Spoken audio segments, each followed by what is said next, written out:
काल की भूख मिट चुकी है पार्थ, परंतु सागर अब भी प्यासा है।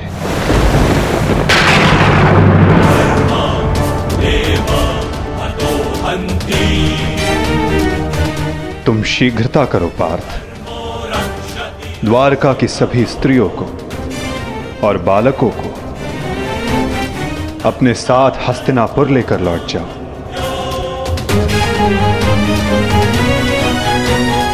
ताकि वो हस्तिनापुर के परिवर्तन का भाग बनकर धर्म के मार्ग पर चल सके, नवीन युग का आलिंगन कर सके। परंतु माधव, आप? आज मैं तुम्हारा सारथी नहीं हूं पार्थ। आज मैं तुम्हारे किसी भी प्रश्न का उत्तर नहीं दे सकता। आज मैं तुम्हारा सखा हूं, एक ज्येष्ठ भ्राता के समान हूं पार्थ। और जैसा मैंने कहा है वैसा करो पार्थ।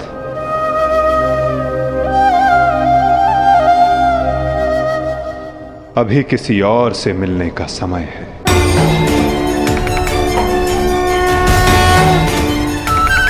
जैसी आपकी आज्ञा।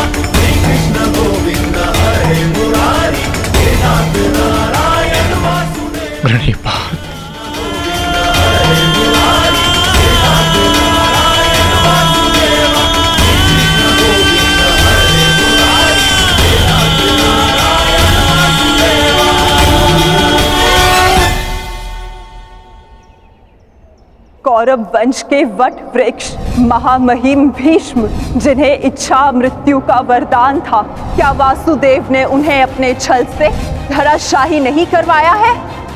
यही तुम्हारा अंतिम अवसर है पार्थ। पितामह को इस पीड़ा से मुक्त करो पार्थ।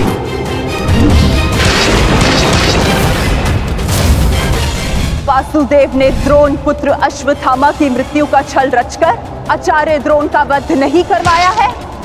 क्या मेरे पुत्र दुर्योधन की रक्षा कर रहे उसके मित्र कर्ण को छल से नहीं मरवाया है वासुदेव ने? अंगराज को युद्ध का आवाहन दो पार्थ। यदि अंगराज के हाथों में विजय धनुष आ गया तो तुम कुछ नहीं कर पाओगे पार्थ। बाण संधान करो पार्थ।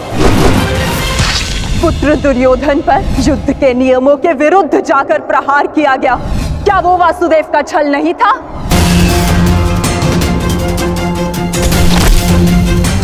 मैं तुम्हें श्राप देती हूँ कि जिस प्रकार तुमने मेरे कुल का अंत किया है, तुम्हारा कुल भी ऐसे ही आपस में लड़कर नष्ट हो जाएगा।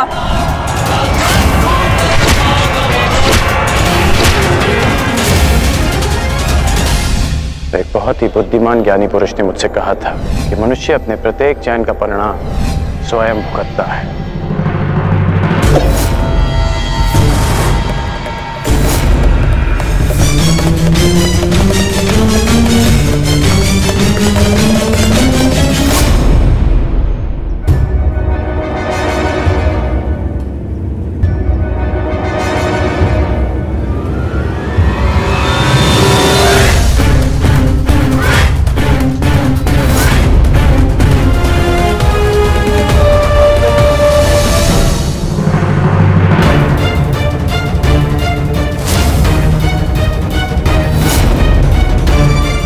आज अच्छा खेत मिलेगा।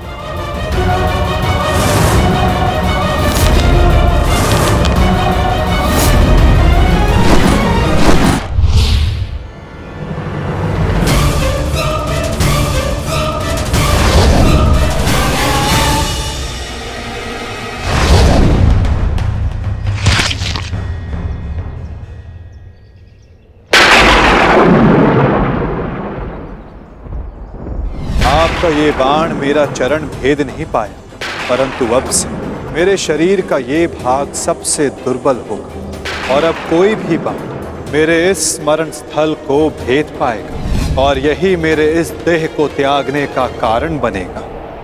आपका स्वागत है कालदेव। माता गांधारी का श्राप अब पूर्ण हुआ।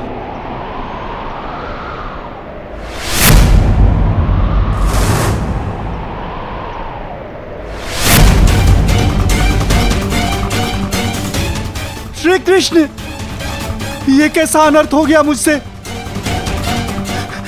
प्रभु, प्रभु मुझे माफ कर दो प्रभु, मुझसे बहुत बड़ी भूल हो गई। मुझे लगा कि यहाँ कोई हिरण है, परंतु। तुम विलाप ना करो व्याध, तुमने कुछ भी अनुचित नहीं किया। जो कुछ भी होता है सब में मैं स्वयं सम्मिलित होता हूं। कर्म के चक्र को कोई नहीं टाल सकता। त्रेता युग में मैंने जब श्री राम का अवतार लिया था, तब उस युग में तुम वीर वानर वाली के नाम से प्रसिद्ध थे और उस युग में मैंने बाण चलाकर तुम्हारा वध किया था और उस कारण हेतु आज तुम्हारा बाण मुझे आकर लगा है। मेरे जीवन का उद्देश्य धर्म स्थापना था और अब जब धर्म की नींव रखी जा चुकी है तो मेरी उपस्थिति इस धरती का संतुलन बिगाड़ देगी। हर मनुष्य इस धरती पर एक उद्देश्य लेकर आता है और उस उद्देश्य को पूर्ण करना उसका कर्तव्य होता है। मैंने अपने जीवन का उद्देश्य पूर्ण किया और आज तुमने अपना कर्तव्य पूर्ण किया व्याध। किंतु जब जब धरा पर अधर्म और अन्याय बढ़ेगा, मैं तब तब लौटकर पुनः आऊंगा। मैं जा रहा हूं, किंतु मेरी सीख गीता का ज्ञान बनकर समस्त संसार में शेष रहेगी। वो बालकों की चंचलता में होगी, इस संसार के कण कण में होगी। रूप बदलेगा किंतु मैं सदैव रहूंगा। शरीर का अंत होता है किंतु जो अमर रहता है वो है सीख।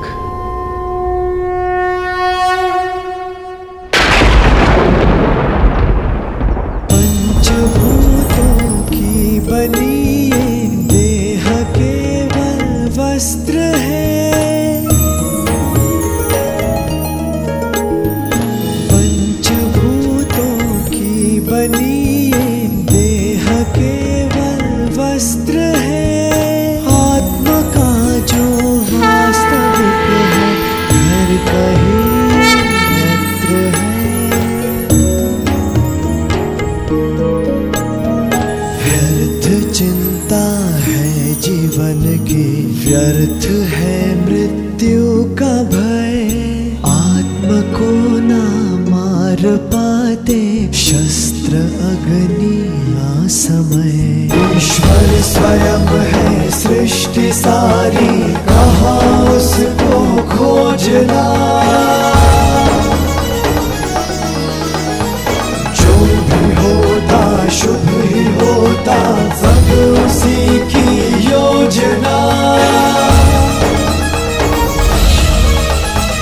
कामनाएं फल की छूटे, वो ही सच्चा कर्म है। ईश्वर चरण में हो समर्पण, वो ही केवल धर्म है।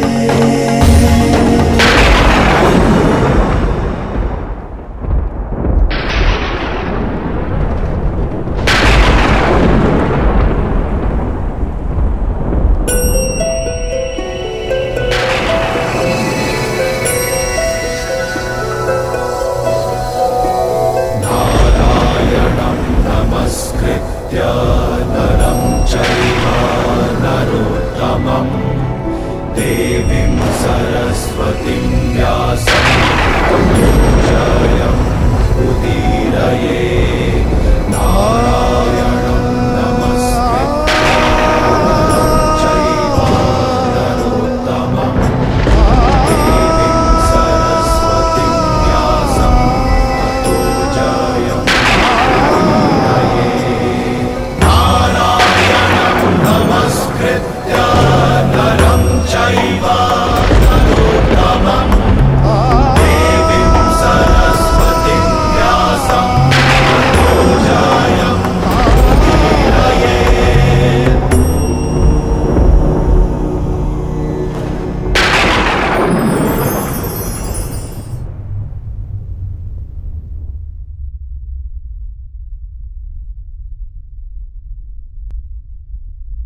काकाश्री, हम पिताश्री वासुदेव को छोड़कर नहीं जा सकते।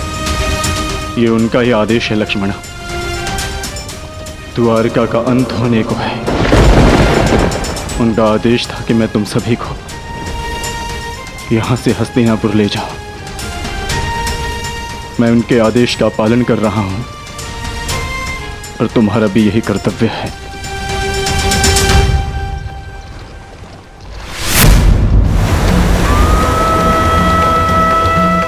हे भगवान,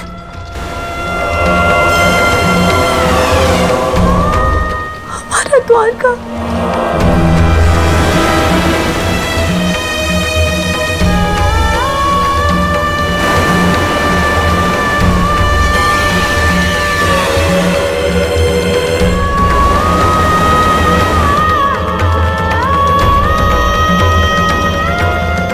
माधव का संदेश था लक्ष्मणा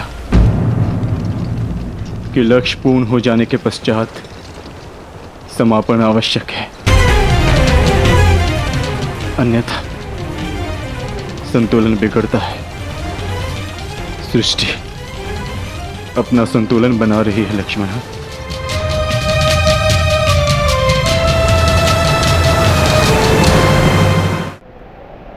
आर्य, आर्य युधिष्ठिर।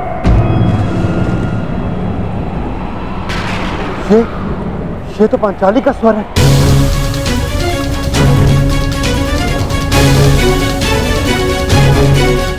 आर्य, आर्य, आर्य, आर्य, माधव। क्या हुआ पांचाली? माधव किसी संकट में है आर्य। द्वारका पर कोई संकट आया। वो माधव किसी समस्या में। हम हाथ पर हाथ धरे नहीं बैठ सकते। शांत शांत शांत शांत पांचाली, शांत। तनिक सोचो, जो हर समस्या का हल है, जो हर संकट का मोचन है, उन माधव को कुछ नहीं होगा। और फिर अर्जुन द्वारका गया है ना। परंतु आर्य। धैर्य रखो पांचाली, माधव को कुछ नहीं होगा।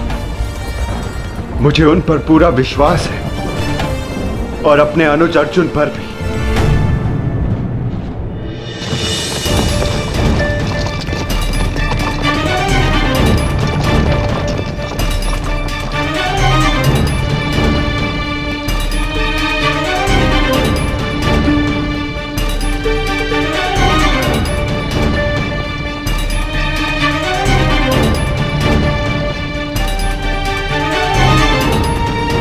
सारथी, रथ रोको।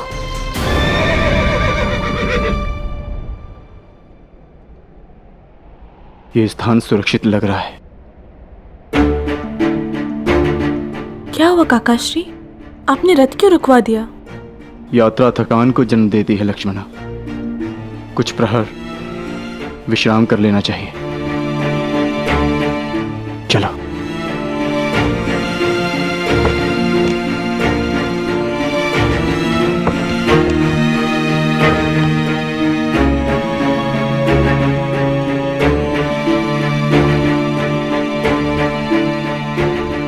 आज मैं तुम्हारा सारथी नहीं हूं पार्थ, आज मैं तुम्हारा सखा हूं। एक ज्येष्ठ भ्राता के समान हूं पार्थ, और जैसा मैंने कहा है वैसा करो पार्थ।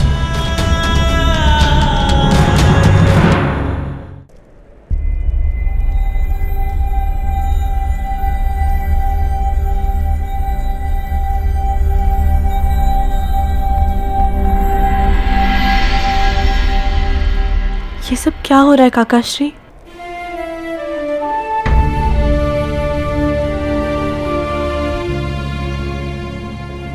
हम सभी मनुष्यों का जीवन एक यात्रा के भांति होता है लक्ष्मणा,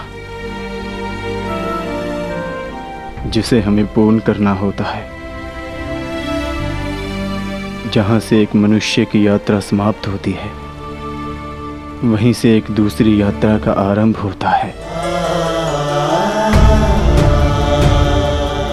और यही जीवन है। परंतु हमारी यात्रा अभी शेष है लक्ष्मणा। तुम थक गई होंगी, जाओ विश्राम कर लो। जैसी आपकी आज्ञा हो।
पीछे हट जाओ, अन्यथा परिणाम भुगतने के लिए सज्ज हो जाओ।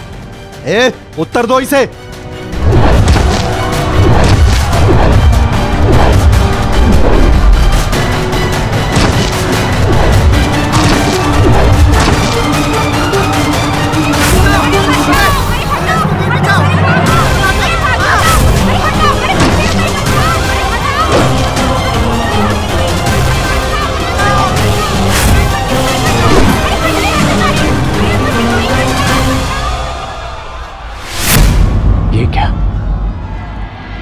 मैंने तो सहस्त्र चलाया था, मेरे बाण शस्त्र बाणों में परिवर्तित क्यों नहीं हो रहे?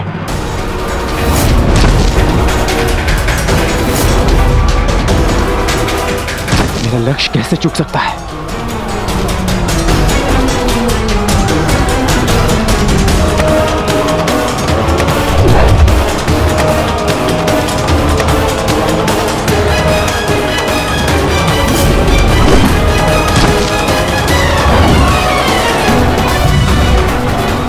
पर्वतास्त्र।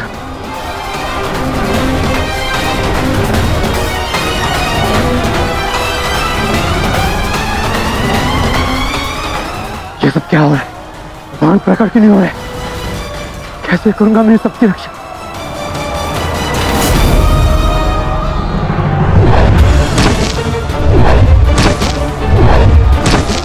तुम शीघ्रता करो पार्थ, द्वारका की सभी स्त्रियों को अपने साथ हस्तिनापुर लेकर लौट जाओ। किंतु माधव, मैं आपके आदेश का पालन कैसे करूं? कैसे करूं इन सबकी रक्षा?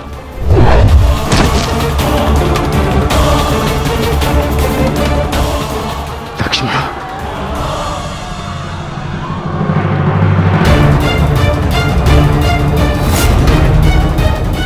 इधर छुप के बैठिए। उठ, उठ, चलो, चल, चल।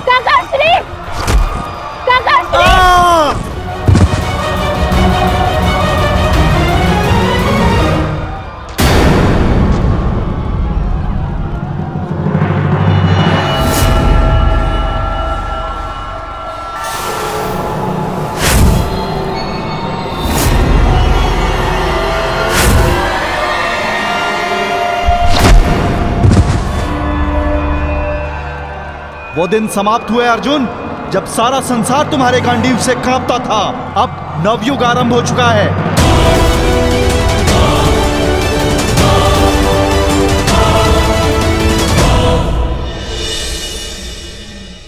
मैं समझ नहीं पा रहा हूं ज्येष्ठ, कैसे मेरे बाण अपना संधान नहीं कर पाए,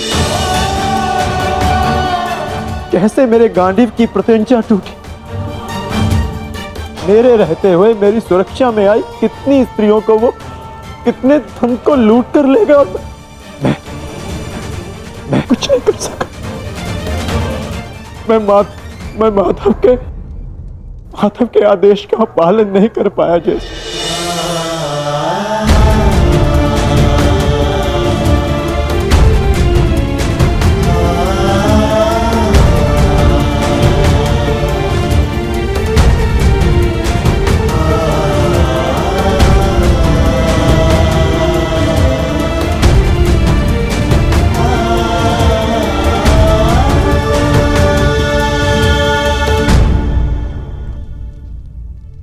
नाश हो गया,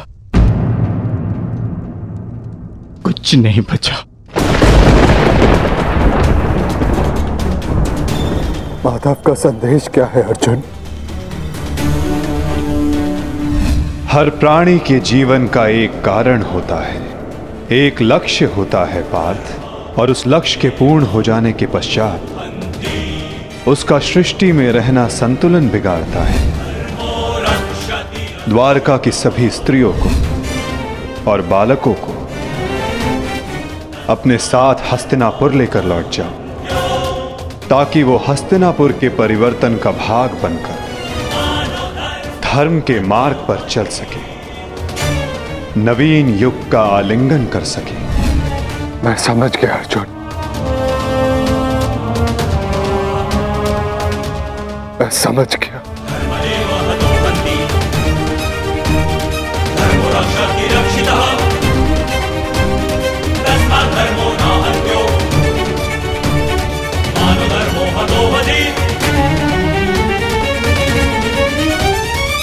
परिवर्तन का समय आ गया है। नई पत्तियों को आने के लिए पुरानी पत्तियों का झड़ना आवश्यक है।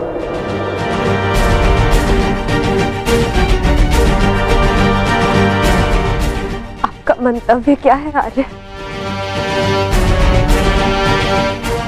शीघ्र ही सबको सब कुछ समझ आ जाएगा।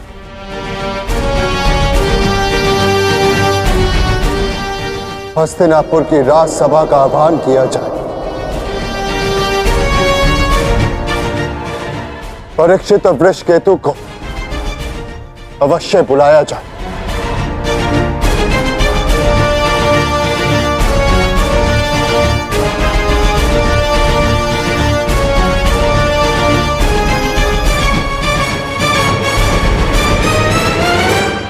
आज ये सभा यहां इसलिए बुलाई गई है, जो योग्य है उसे उसका अधिकार प्राप्त हो। हम सब यहां अपनी नई पीढ़ी का स्वागत करने के लिए एकत्रित हुए हैं। वृषकेतु,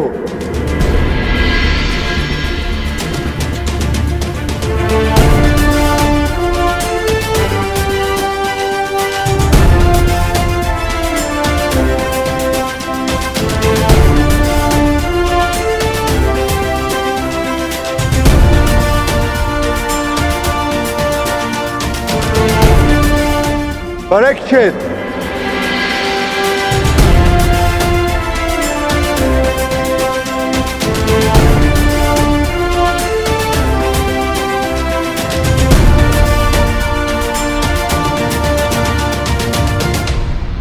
मैं सम्राट युधिष्ठिर आप सभी के समक्ष परीक्षित को हस्तिनापुर का राजा घोषित करता हूं। महाराज परीक्षित की जय! महाराज परीक्षित की जय! महाराज परीक्षित की जय! महाराज परीक्षित की जय!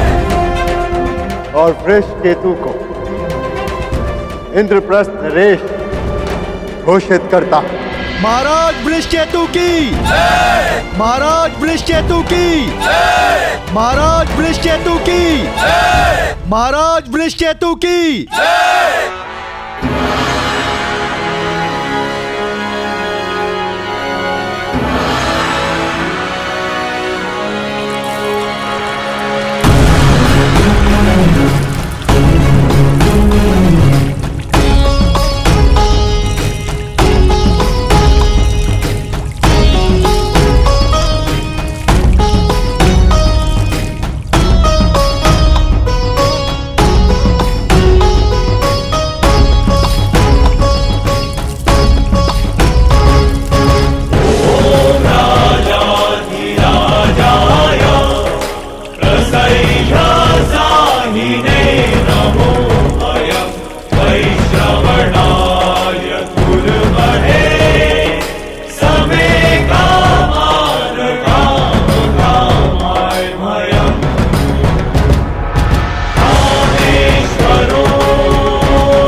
परीक्षित की जय! महाराज वृषकेतु की जय! महाराज परीक्षित की जय! महाराज वृषकेतु की जय!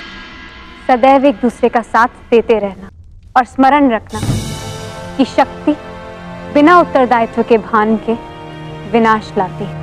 सदैव अपना उत्तरदायित्व स्मरण रखना।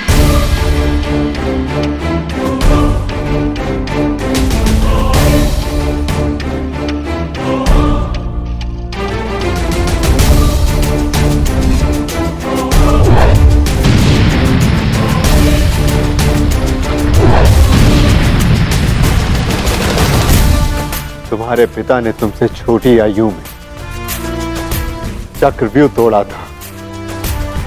ध्यान रहे, काम, क्रोध, मद, मोह और आसक्ति के चक्र में मत पड़ना पुत्र। हमें तुमसे अनेकों आशाएं हैं।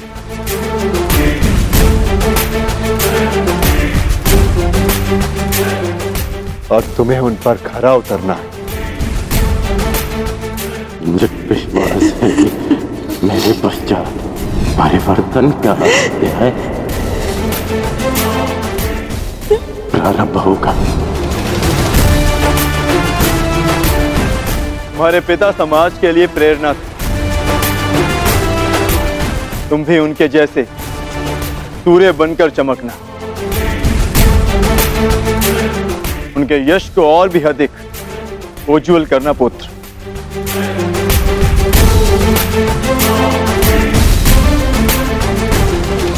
और स्मरण रखना पुत्रों,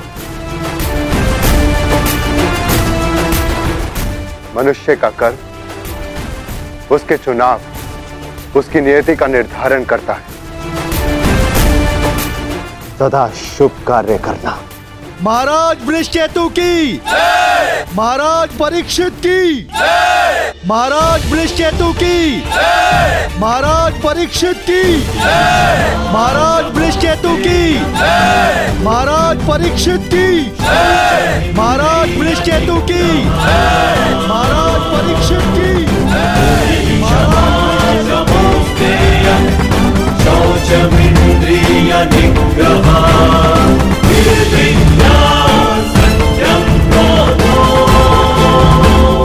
दशकं धर्मलक्षणम्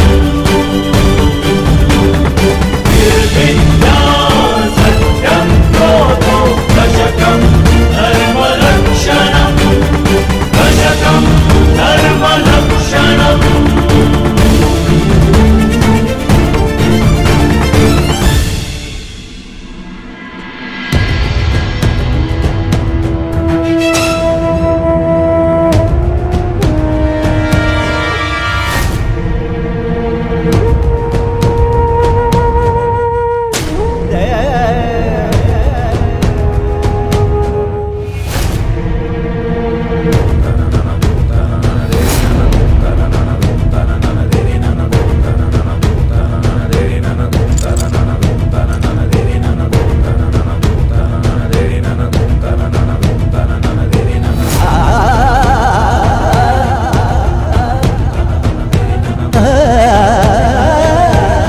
ज्येष्ठ भीतर कर क्या रहे? उन्हें भीतर के काफी समय हो गया है, हमें भीतर जाकर देखना चाहिए।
आप इन वस्त्रों में? माधव का संदेश सुनकर भी नहीं समझे अर्जुन। एक समय के पश्चात जब मनुष्य के जीवन का लक्ष्य पूर्ण हो जाता है तो उसकी उपस्थिति सृष्टि का संतुलन बिगाड़ देती है। इसीलिए मैंने यह निर्णय लिया है कि मैं महाप्रस्थान करूंगा।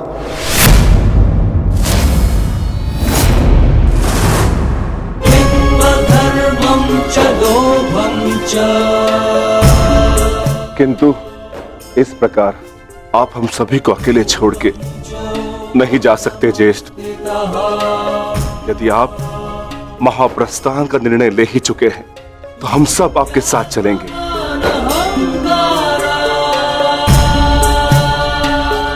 क्योंकि जहां आप है ज्येष्ठ वही हमारा घर है। हाँ ज्येष्ठ, मनुष्य अपनी परछाई के बिना अस्तित्व में कैसे रह सकता है? हम पांचों भाई एक दूसरे की परछाई हैं। हम ना एक दूसरे के बिना रहेंगे और ना ही जिएंगे।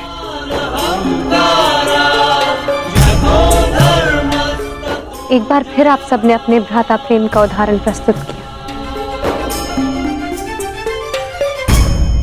किंतु मेरा क्या आर्य?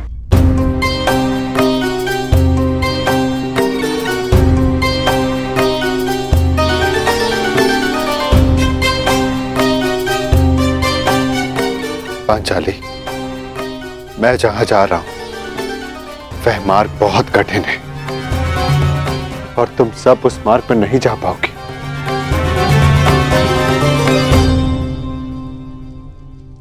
कोई भी मार्ग मेरे जीवन रूपी मार्ग से ज्यादा कठिन तो नहीं हो सकता ना आर्य?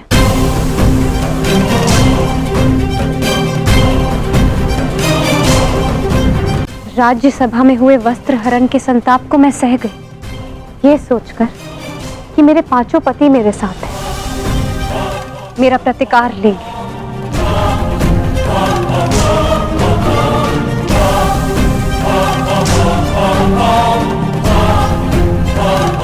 तेरह वर्षों के वनवास और अज्ञातवास को हंसते हंसते काटा, ये सोचकर कि मेरे पति मेरा त्राण करेंगे।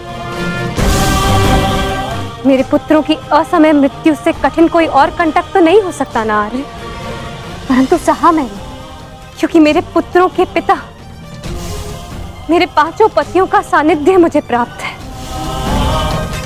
और आज आप मुझे ही छोड़कर जा रहे। माता कुंती ने आदेश दिया कि पांचों भाई आपस में बांट लो। मैं बटी आर्य, परंतु मैंने आप पांचों को बटने नहीं दिया।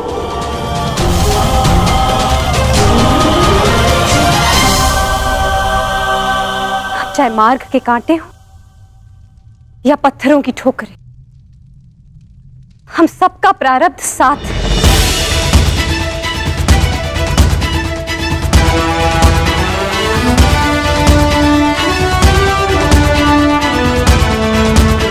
और यही मेरा निर्णय है आर्य। आप जहां भी जाएंगे मैं आपके साथ चलूंगी और मुझसे मेरा यह अधिकार कोई नहीं छीन सकता, स्वयं आप भी नहीं।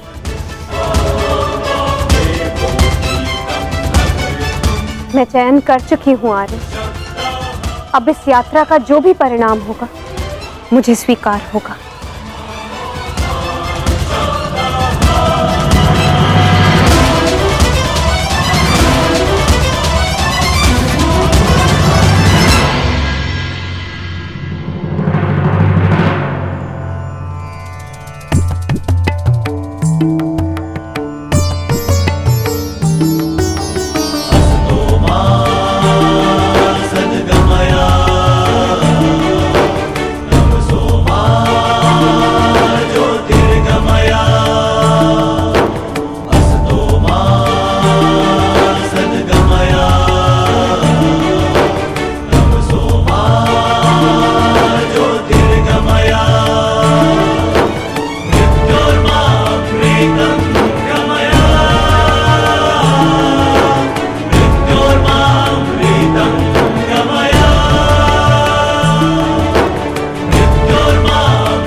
मैंने कौरवों और तुम में कभी भी पक्षपात नहीं किया।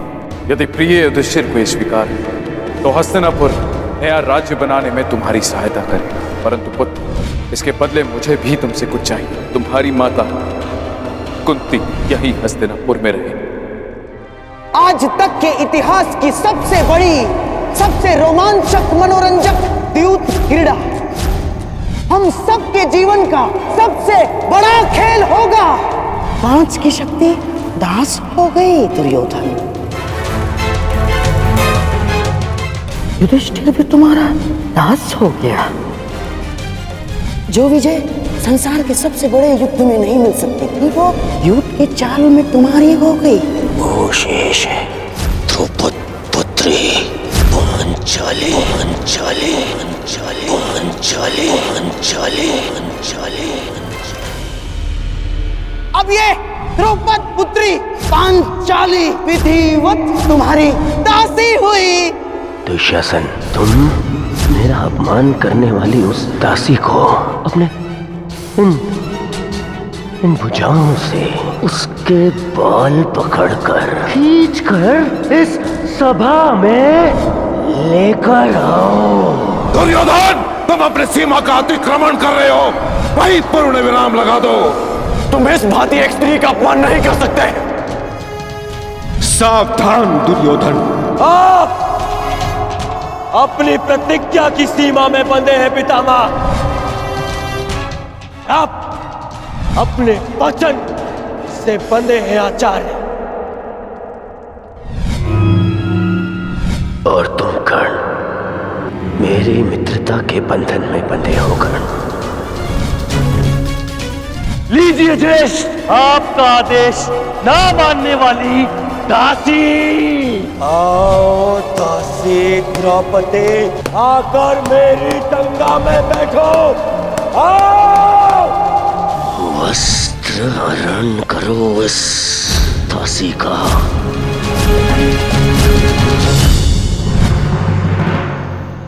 पुत्र परीक्षित, सदा द्यूत और शर्त से दूर रहना पुत्र।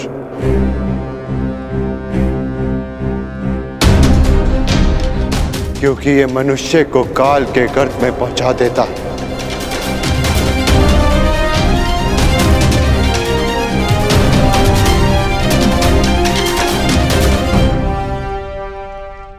इस सभा में इतना सब कुछ हो जाने के बाद भी आप सम्मान है, परंतु इस अधर्मी दुर्योधन को उसके कुकर्मों का दंड अवश्य मिलेगा। और उससे पहले इस सभा में उपस्थित वो हर व्यक्ति जिसने मौन रहकर ये अधर्म होते हुए देखा, उन्हें उनके मौन रहने का दंड मिलेगा। श्राप है ये अग्निसुता द्रौपदी का।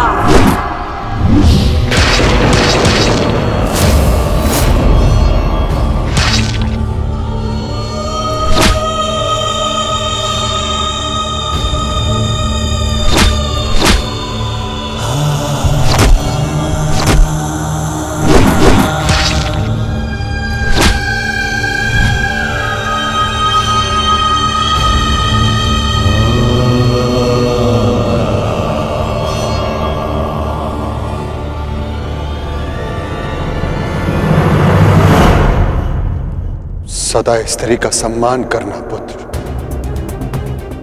किसी को भी स्त्री का अपमान न करने देना, क्योंकि स्त्री का अपमान प्रकृति भी नहीं सहती।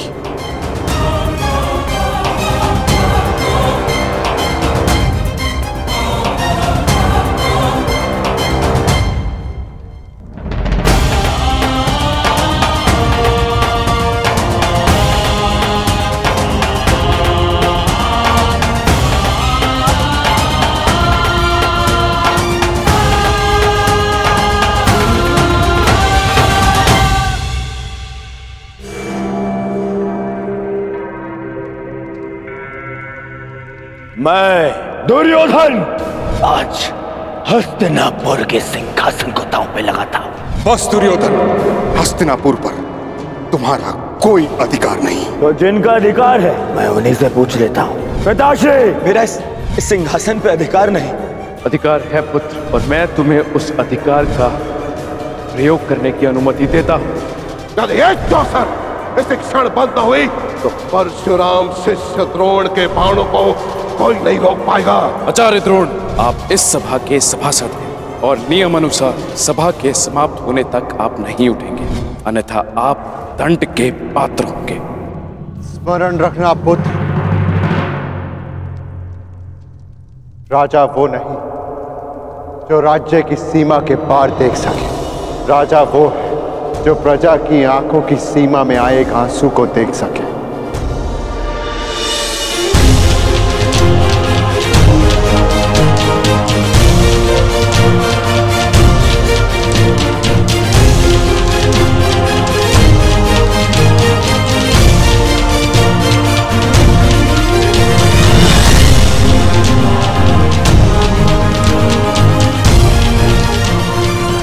राजनीति का नहीं, सदा प्रजा नीति को ध्यान में रखकर निर्णय लेना पुत्र, क्योंकि यदि प्रजा प्रसन्न तो राजा के मुकुट में जड़े रत्नों को कांटे बनते समय नहीं लगता।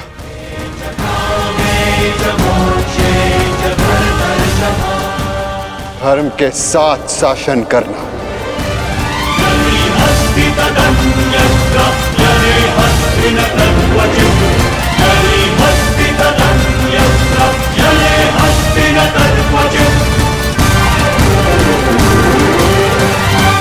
महाप्रस्थान का समय हो गया है।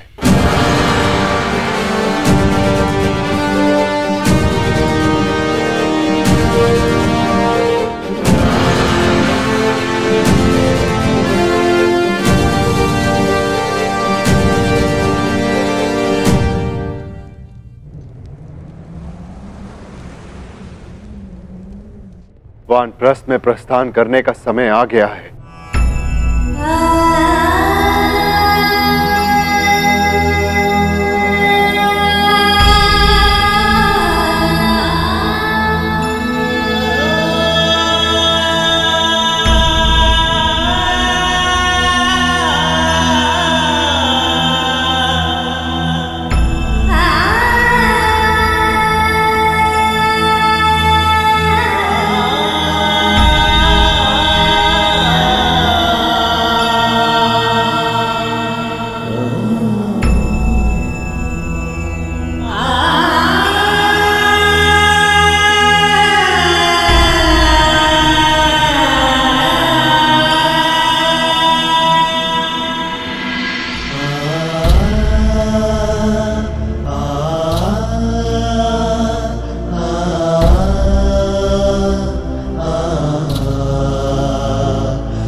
प्रणिपात पिताश्री।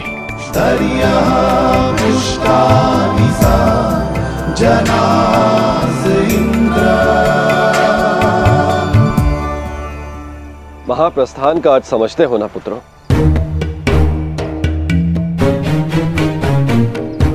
महाप्रस्थान का अर्थ है कि तुम इस संसार को त्याग कर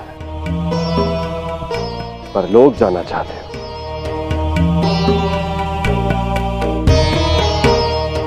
परंतु स्मरण रहे,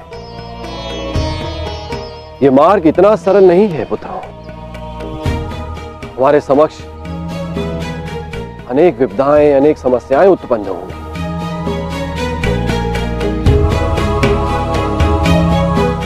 और तुम्हारे संरक्षक इंद्र के रहते हुए यह कैसे संभव है? तुम चलो मेरे साथ, मैं स्वयं तुम्हें अपने रथ पर देवलोक ले चलूंगा।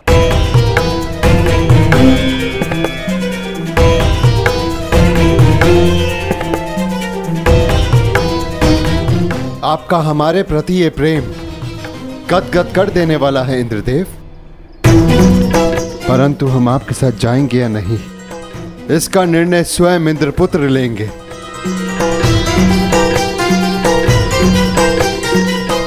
अर्जुन, निर्णय तुम्हारा है।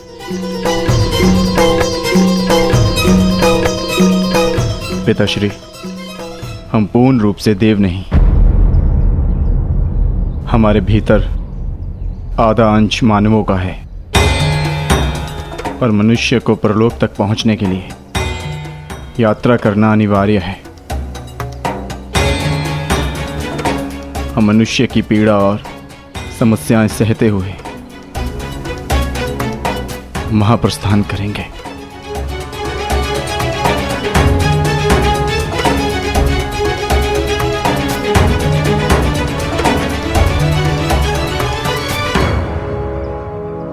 मुझे तुम पर गर्व है पुत्र।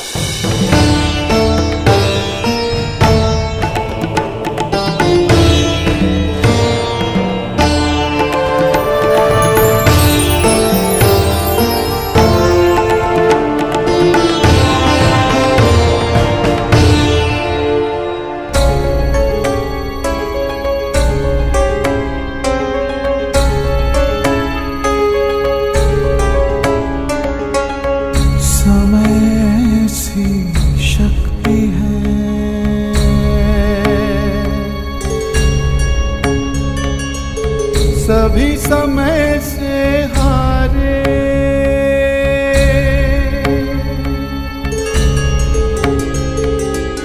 समय से शक्ति है, सभी समय से हारे। राजा हो या रंग सभी बनते रहे बेचारे। समय बड़ा महान है इस जग में, समय बड़ा महान, समय बड़ा महान है इस जग में, समय बड़ा महान।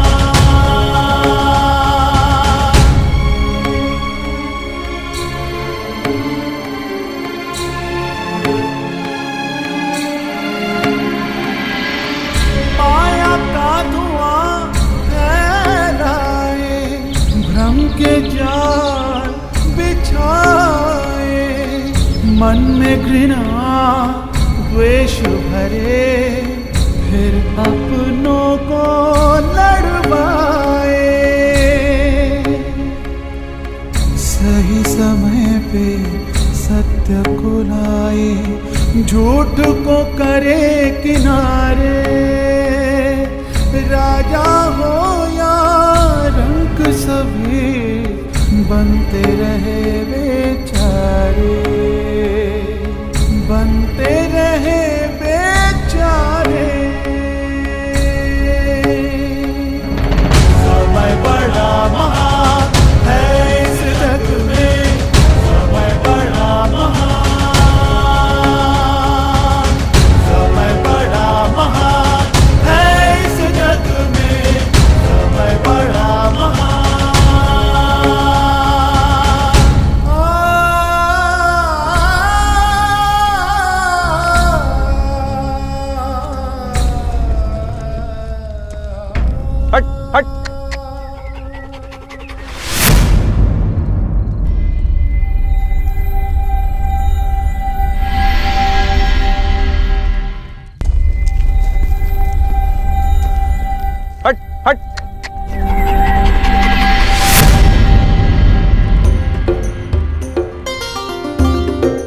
देखिए ना ज्येष्ठ, कब से कुकुर हमारा पीछा कर रहा है। जाओ, हमारे पास तुम्हें देने के लिए कुछ भी नहीं है। प्रतीत होता है कि आर्यनकुल के रूप पर मोहित हो गया है।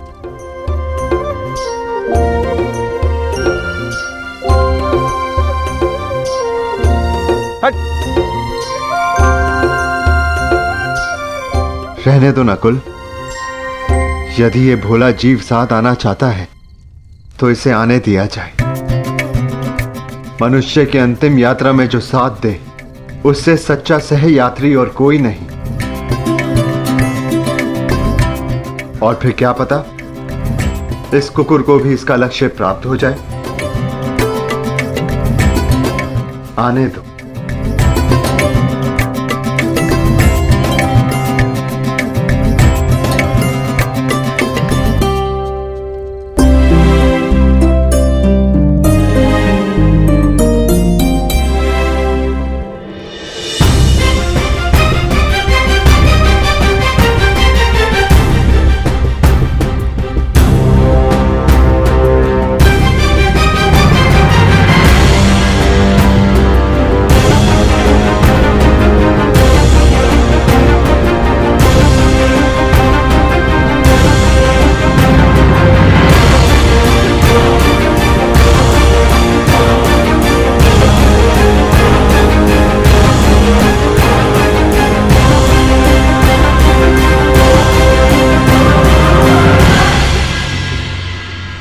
ज्येष्ठ, ऐसे कठिन चढ़ाई हम कैसे चढ़ेंगे?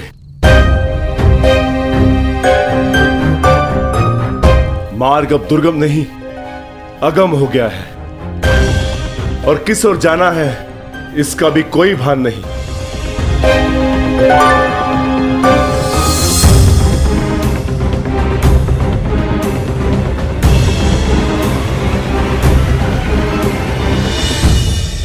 हमें कैलाश पर जाना है भीम, और अब वही मार्ग दिखाएंगे जो कैलाशपति हैं।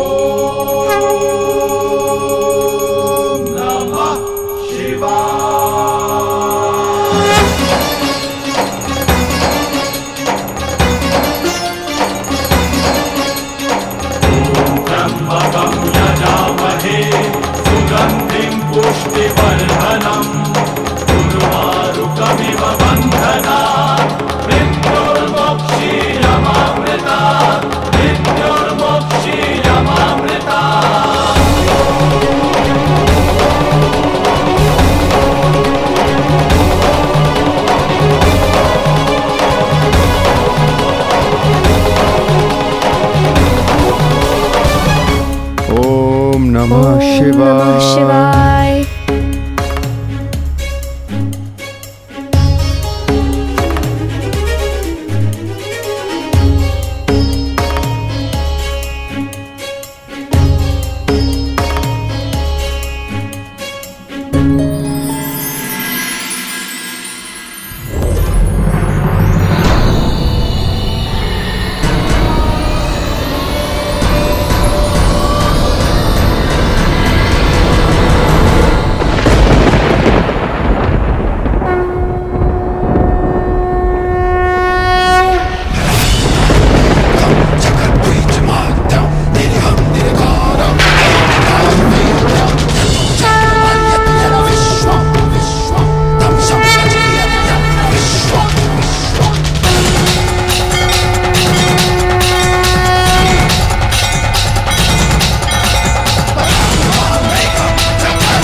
प्रणिपात महादेव।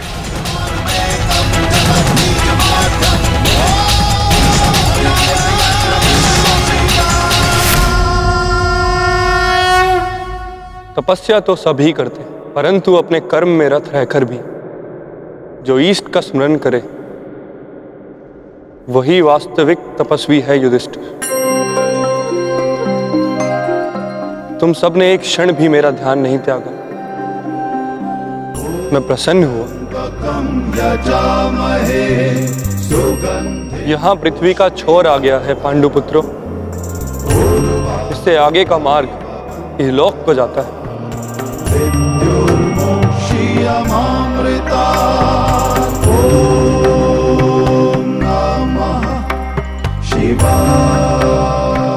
मार्ग दिख नहीं रहा है महादेव।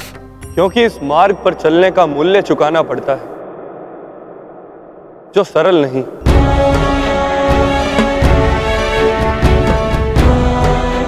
इस मार्ग पर जाने के लिए सब कुछ त्यागना पड़ता है, वो सब जिसकी आवश्यकता उस लोक में नहीं। हर भाव, हर गुण, हर अवगुण, हर शक्ति, सब कुछ त्यागना होगा।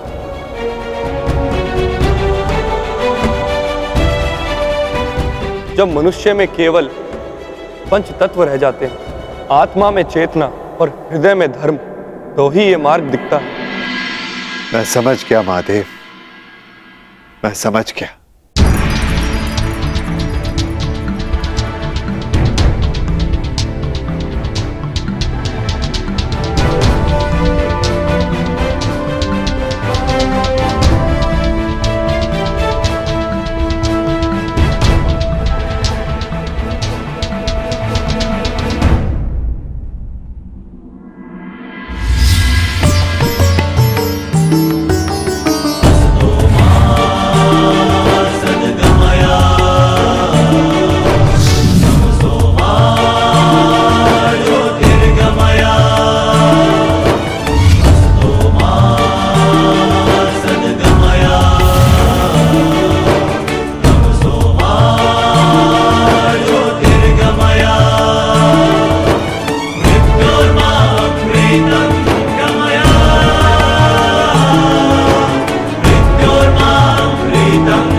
इस यज्ञ कुंड में अपना हर भाव, हर शक्ति समर्पित कर दो पांडुपुत्रों।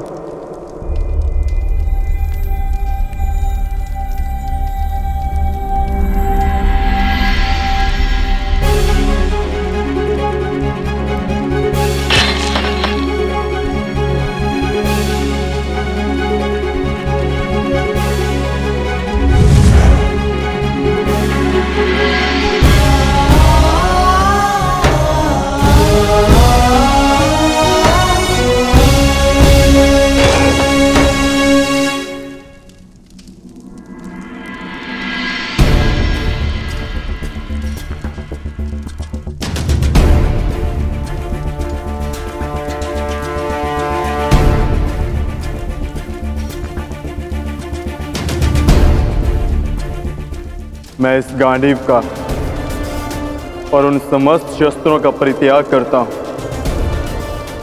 जो मैंने देवों से पाए।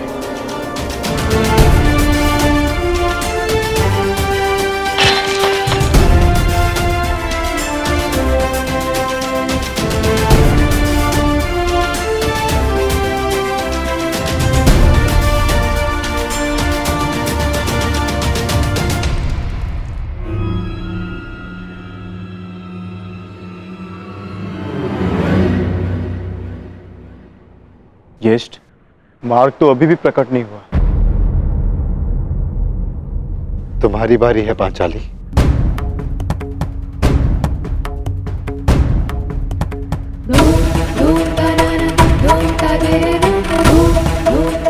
ना ही मेरे पास कोई अस्त्र है और ना ही कोई शस्त्र, परंतु मैं अपने हृदय की अग्नि, अपनी सभी आकांक्षाओं और सभी भावनाओं को इस पवित्र अग्निकुंड में समर्पित करती हूँ।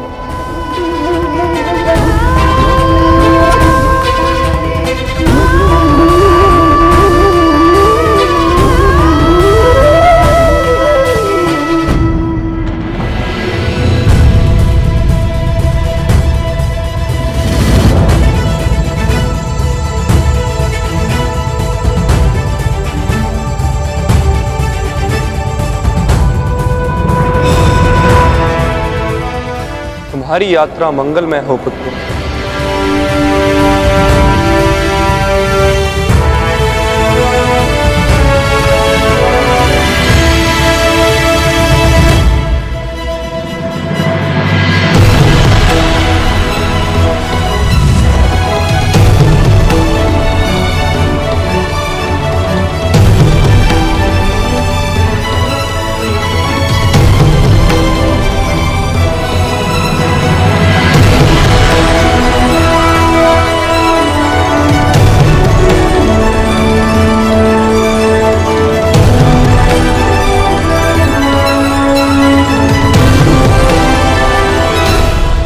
ये क्या कर रहे हैं ज्येष्ठ?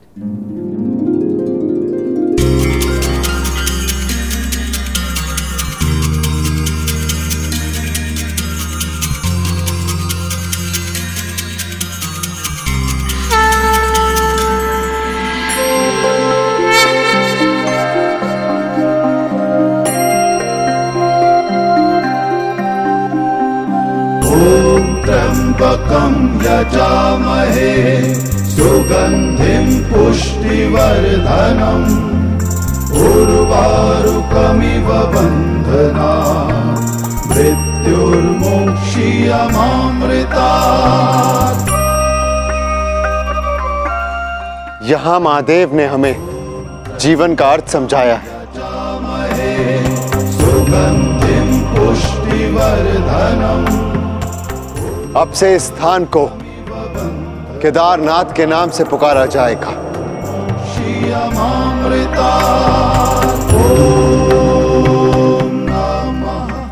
जो भी यहाँ आकर दर्शन करके अपनी भावनाओं और कामनाओं का त्याग करेगा उसे देवलोक का मार्ग प्राप्त होगा।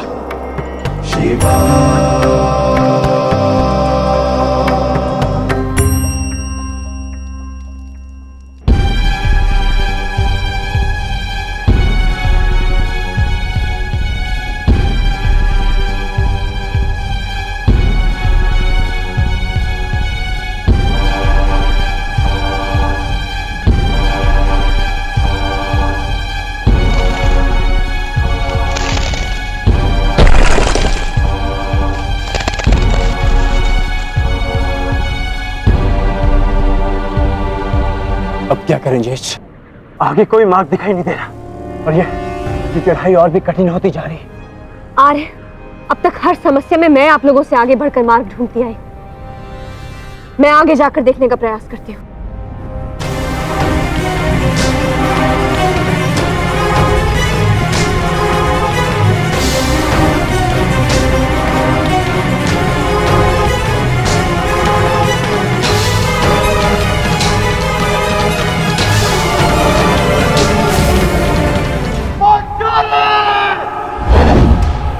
पांचाली!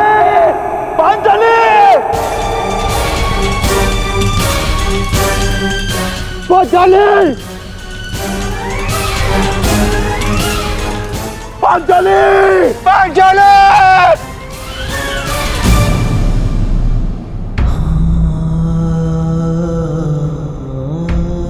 ये क्या हो गया ज्येष्ठ? पांचाली सदैव के लिए हमें छोड़कर चली गई। नहीं नकुल, ऐसा नहीं हो सकता। मैं इन सारे पर्वतों को नष्ट करके पांचाली को निकाल लाऊंगा। चाँद भी शांत रहो, यही नियति है और हमें इसका सम्मान करना चाहिए। नियति? कैसी नियति ज्येष्ठ? महादेव ने कहा था ना कि इस यात्रा पे चलने से पूर्व हमें अपना सब कुछ त्यागना होगा। अपना हर एक भाव, गुण, सब कुछ। चलो अनुजो, आगे बढ़।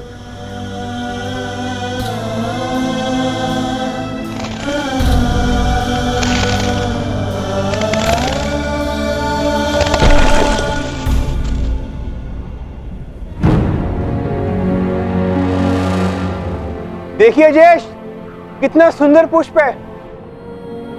मैं इसे अभी लेकर आता हूं।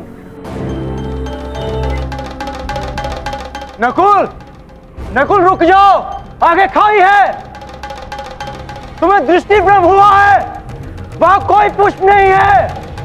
ज्येष्ठ आप इसे नहीं देख पा रहे हैं,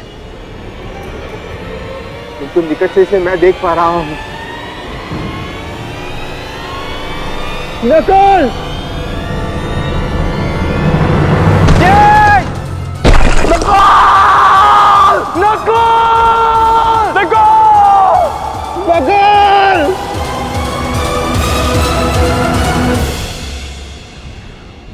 यही नकुल की नियति थी, उसे स्वयं की सुंदरता से बड़ा मोह था और वो सुंदरता के मोह से ही अंत को प्राप्त हुआ। वो अपने मोह के भाव को नहीं त्याग पाया और इसी कारण उसका अंत हुआ। आगे बढ़ो अनुजा, यात्रा भी शेष है। आओ।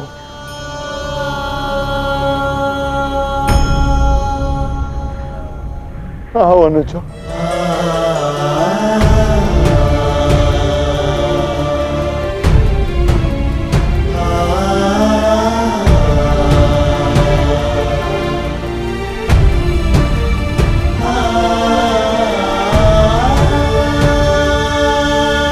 सहदेव, नकुल, मैं यहां हूं। नकुल,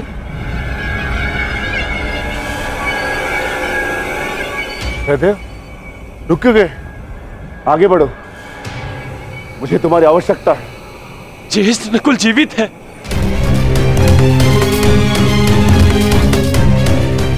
ज्येष्ठ, मैं उसे सुन सकता हूं, मैं उसे लेकर आता हूं। अनुज, देखो, ये तुम्हारा भ्रम है। भ्रम?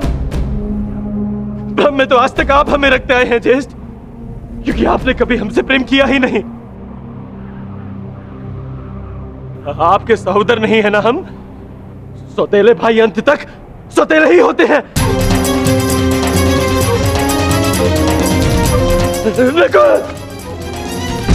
ये क्या प्रलाप है? ये क्या कह रहे हो तुम? सत्य कह रहा हूं। आपको नकुल के जाने का कोई दुख नहीं, क्योंकि मैं और वो आपके सगे भाई नहीं है। नहीं सहदेव, ये क्या? किंतु वो मेरा सगा भाई है और उसके बिना मैं यहाँ से नहीं जाऊंगा। नहीं सहदेव, नहीं, ऐसा कुछ नहीं है। नहीं चाहिए, नहीं चाहिए आपकी सहायता। सहदेव, आप तीनों तो चाहते ही नहीं कि वो बचे। नहीं सहदेव, मैं अपने भाई को स्वयं बचाऊंगा। सहदेव, सहदेव, सहदेव!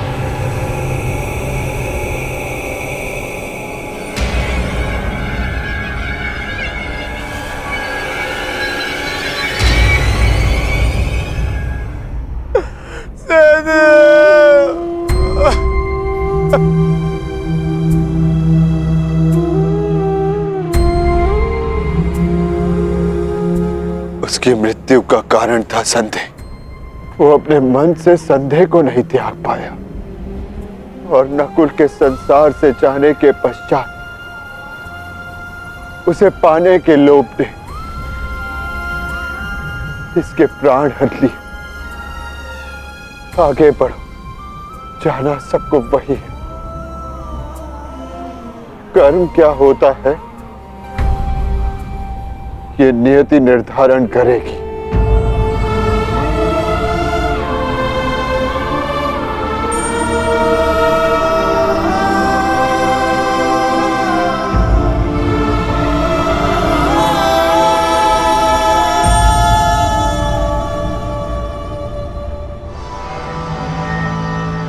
ज्येष्ठ, आगे कुछ भी दिखाई नहीं दे रहा है।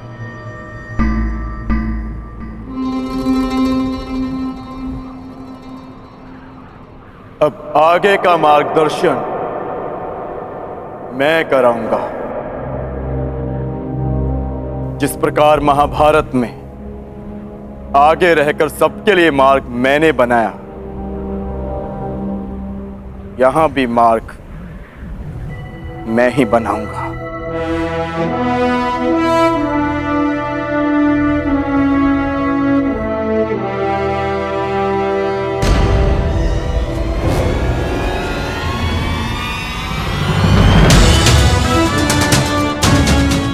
बहुत बहुत विहल खाई है। हम इसे कैसे पार करेंगे?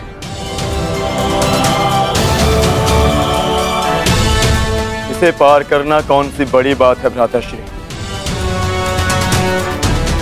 गांडीव नहीं, परंतु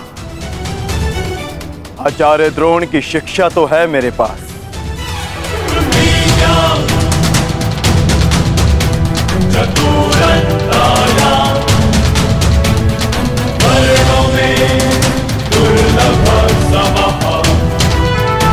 इच्छास्त्र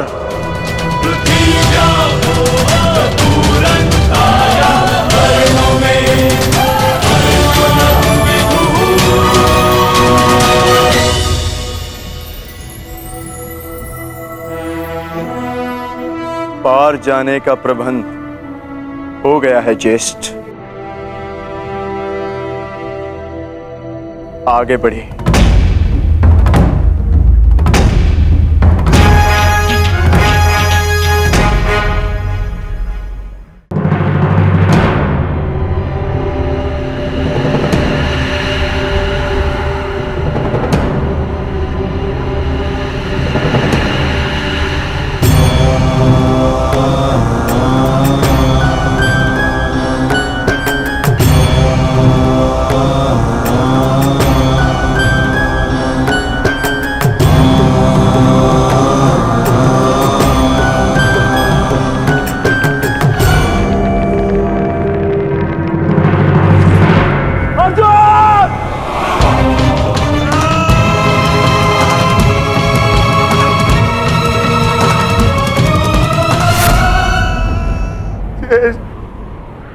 अब अर्जुन क्यों?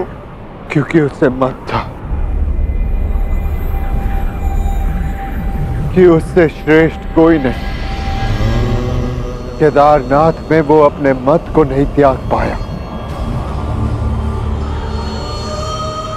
इसीलिए वो अंत को प्राप्त हुआ। आगे बढ़ो अनुज,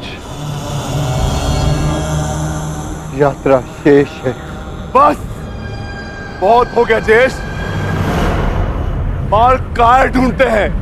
मैं पवन पुत्र हूं, श्री हनुमान का अनुज हूं। मैं अपने स्वयं के बल से मार्ग बनाऊंगा, नष्ट कर दूंगा इन सारे पर्वतों को।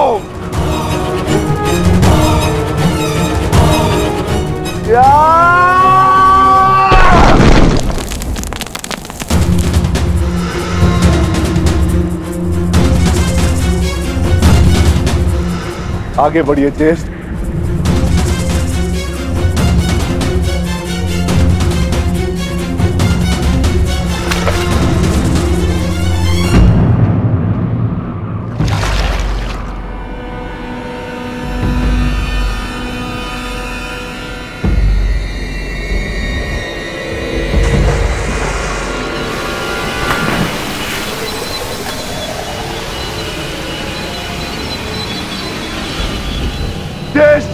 मुझे बचाइए।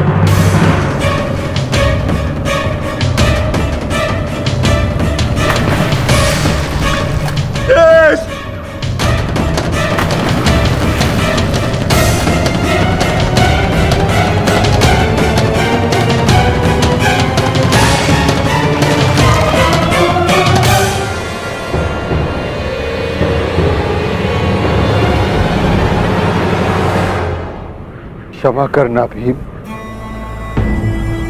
तुम महाबली पवन पुत्र भीम हो, अपनी सहायता करने में सक्षम हो, परंतु ये भोला कुकुर अपनी सहायता नहीं कर सकता, इसीलिए मैंने इसे बचाया। मैं समझ गया ज्येष्ठ, मेरा अंत आ गया है, परंतु इससे पूर्व मैं अपने अंत का कारण जानना चाहता हूं। ज्येष्ठ बताइए। क्रोध,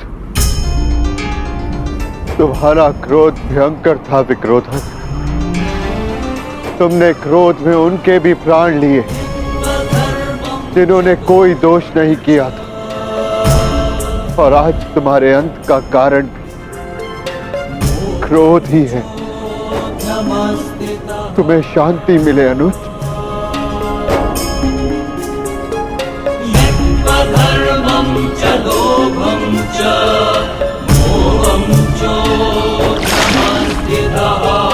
युध्याधमानहंकारा जगो धर्मस्ततो जयः।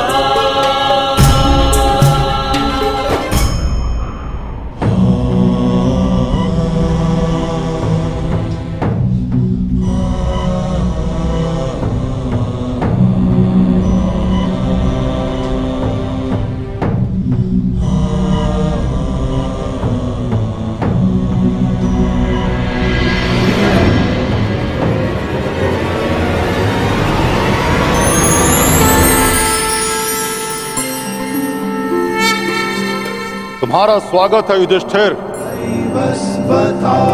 धर्मराजाय भक्तानुग्रह कृतये। प्रणिपात धर्मराज। इस परलोक की यात्रा में तुम काम, क्रोध, मोह, लोभ सबसे विरक्त रहे, इसलिए तुम्हें सशरीर स्वर्ग में प्रवेश करने का वरदान मिलता है। तुम्हारे भाई और पत्नी अपने गुण अवगुण शक्ति का मत नहीं छोड़ पाए, इसलिए वो यहां तक पहुंचने में असक्षम रहे। ये एक सीख है युधिष्ठिर कि अपना परम स्थान पाने के लिए सब कुछ त्यागना पड़ता है। आओ भीतर चले आओ।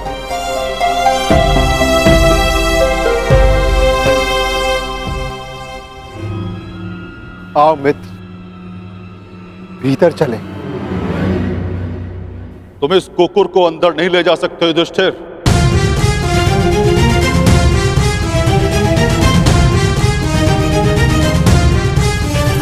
क्षमा कीजिएगा धर्मराज, परंतु जिन कठिनाइयों से जिस प्रकार मैंने इस यात्रा को पूर्ण किया है, उसी प्रकार इस कुकुर ने भी इस यात्रा को पूर्ण किया है।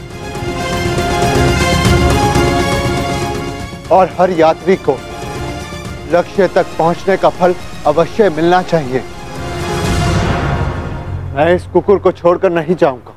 जो अंत तक साथ दे वही धर्म है, और इस नाते ये कुकुर मेरा धर्म है। मैं युधिष्ठिर अपने धर्म को त्याग कर स्वर्ग की कामना भी नहीं कर सकता धर्मराज। आप आज्ञा दें, मैं लौट जाऊंगा।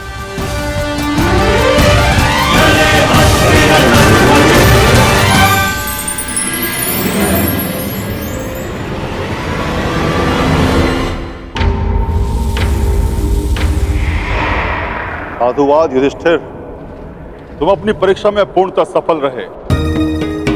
जो धर्म का साथ नहीं छोड़ता, धर्म उसे अवश्य परम धाम ले जाता है। चलो मेरे साथ स्वर्ग चले। जैसी आपकी आज्ञा धर्मराज।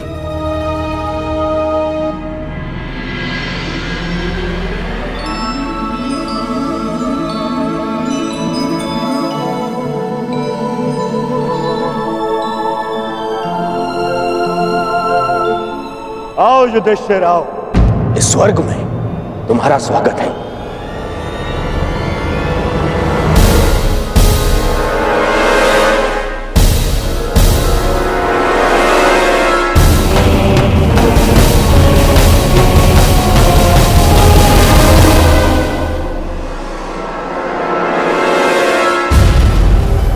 अंततः हम मिल ही गए।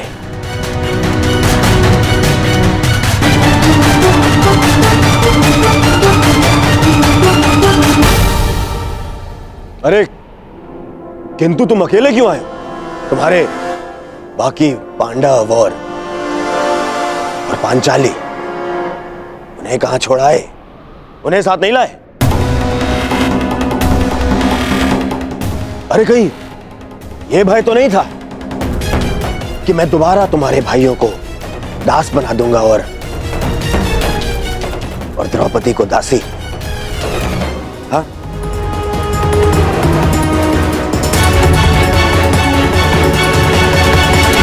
ये सब यहाँ क्यों धर्मराज? ये यहाँ इसलिए क्योंकि इन्हें युद्ध में वीरगति प्राप्त हुई थी।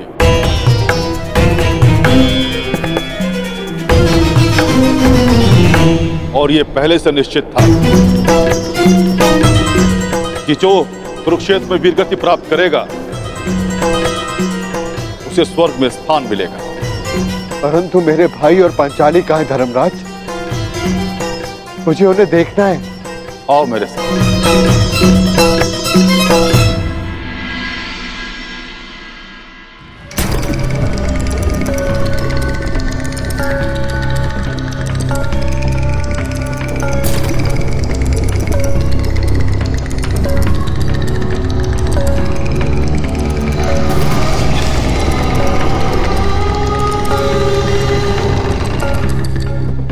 ये सब क्या है धर्मराज? कैसा स्थान है ये नर्क है युधिष्ठिर। नर्क? नर्क।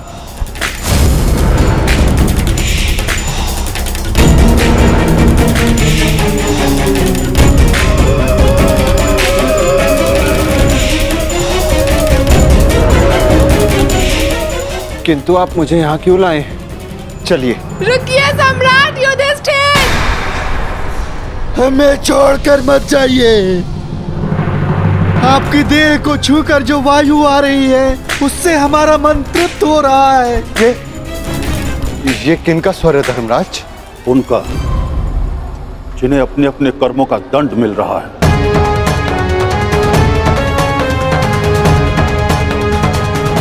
मैं उनसे मिलना चाहता हूं। चलिए मेरे साथ।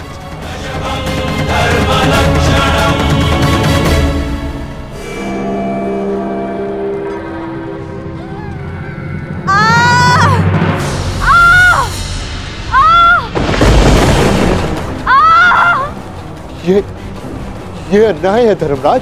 पांचाली ने पाप नहीं किया था, उसके साथ पाप हुआ था। नहीं धर्मराज, तुम भूल रहे हो।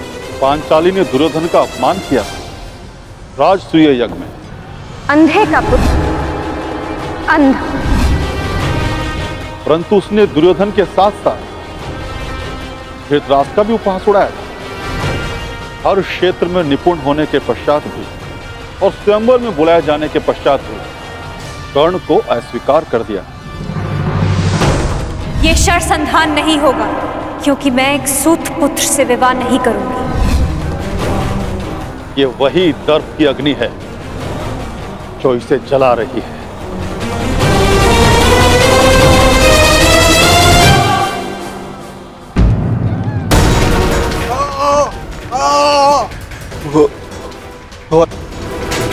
ये कौन है?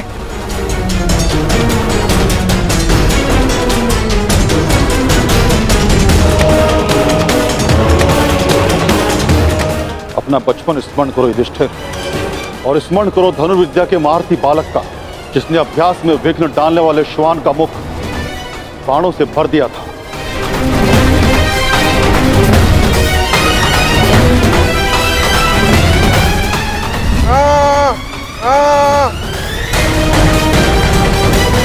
एकलव्य? परंतु ये एकलव्य नहीं, ये वो है जिसके कारण एकलव्य को धनुर्विद्या का त्याग करना पड़ा और अपने अंगूठे का भी त्याग करना पड़ा।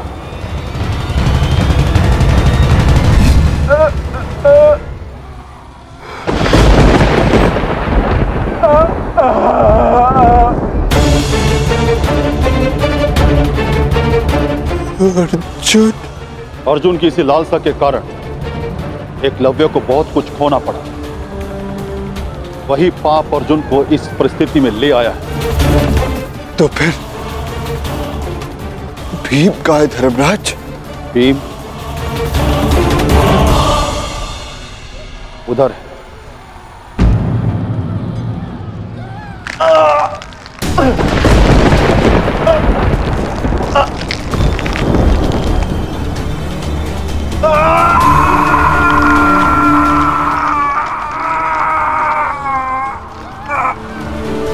भीम की ये दशा क्यों धर्मराज? भीम ने किस प्रकार अनीति से जरासंध को मारा था,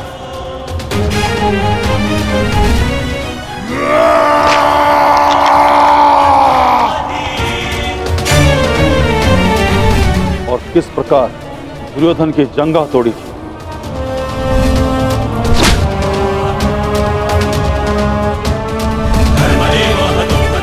अपने प्रतिशोध के चलते किस तरह से भी मनुष्यता त्याग बैठा और रक्त पिपासु बन गए।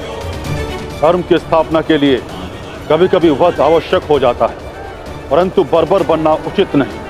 भीम को उसकी बर्बरता का दंड मिल रहा है। क्या नकुल सहदेव को नहीं देखना चाहोगे? नहीं धर्मराज, वो दोनों फूल से जैसे बालक, मेरे पुत्र जैसे, मेरे भाई नहीं। मैं उन्हें नहीं देख पाऊंगा, नहीं देख पाऊंगा मैं उन्हें।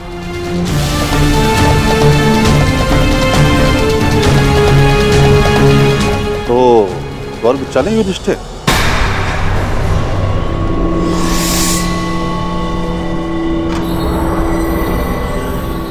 मैं क्यों?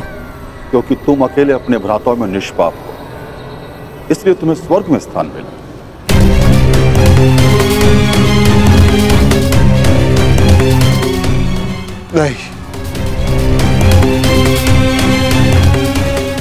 नहीं धर्मराज,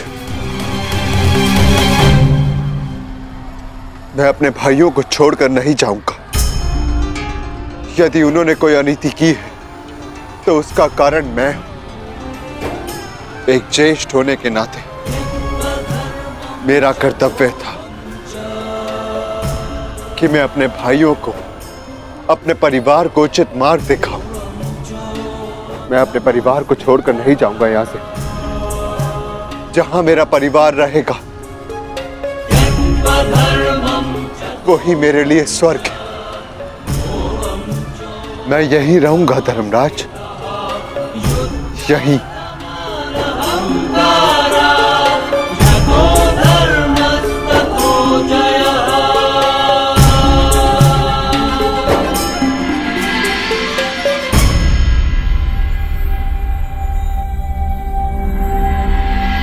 अद्भुत युधिष्ठिर, अद्भुत। तुम्हारे कर्मों में केवल एक पाप था धर्मराज युधिष्ठिर। तुमने अपने गुरु द्रोणाचार्य से अश्वत्थामा के लिए आधा सच कहा, और वो आधा सच पूरे झूठ से बढ़कर था। इसलिए तुम्हें ये यातना दी गई। तुम्हारे सभी भ्राता और समस्त परिवार वहां है स्वर्ग में, तुम्हारे स्वागत के लिए।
आइए ज्येष्ठ।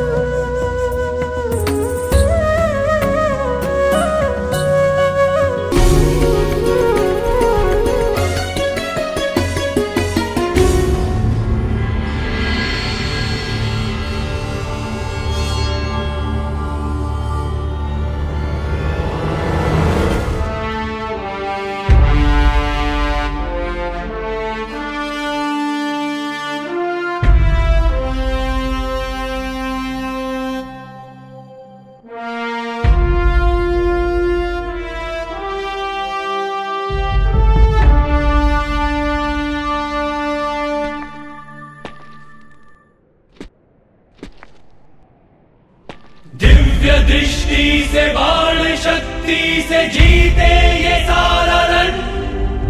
मित्र वेग है सूर्य तेज है कवच चढ़ा इसके तल।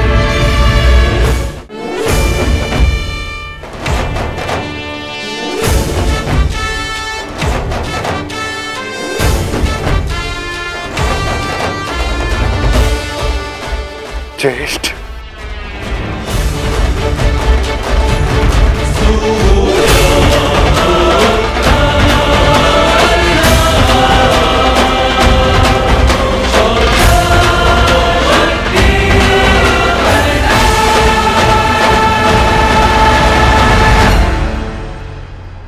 अनुज,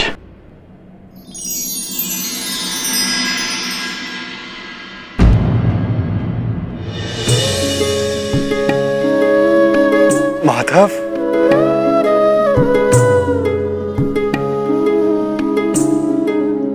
माधव,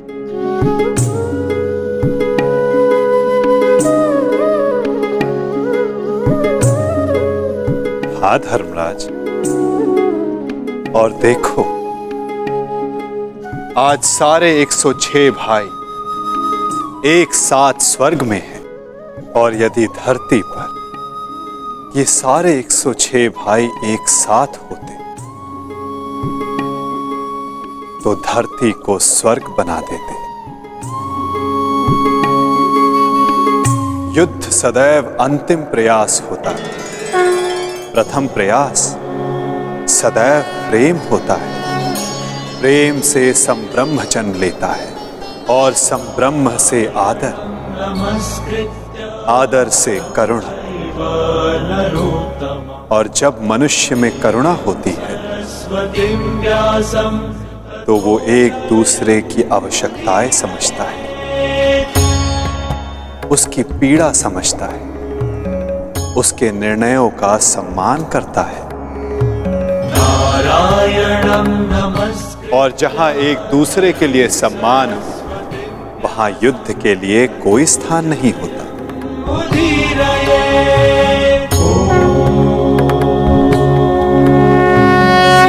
परंतु माधव, धरा को आपकी कमी अवश्य अनुभव होगी। मैं दूर कहां हूं, मैं तो कण कण में हूं, तृण तृण में हूं। मैं हर मनुष्य के भीतर हूं। जहां मेरी सोच है मैं वहां हूं।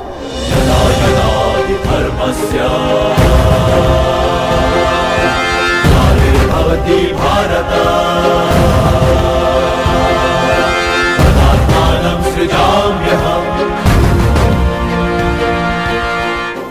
जब जब आवश्यकता होगी मैं तब तब आऊंगा, और आशा करूंगा कि इस बार मैं युद्ध में नहीं, परिवर्तन की यात्रा का सारथी बनूं, उसका सारथी बनूं जिसके मन में विजय नहीं, परिवर्तन का भाव हो।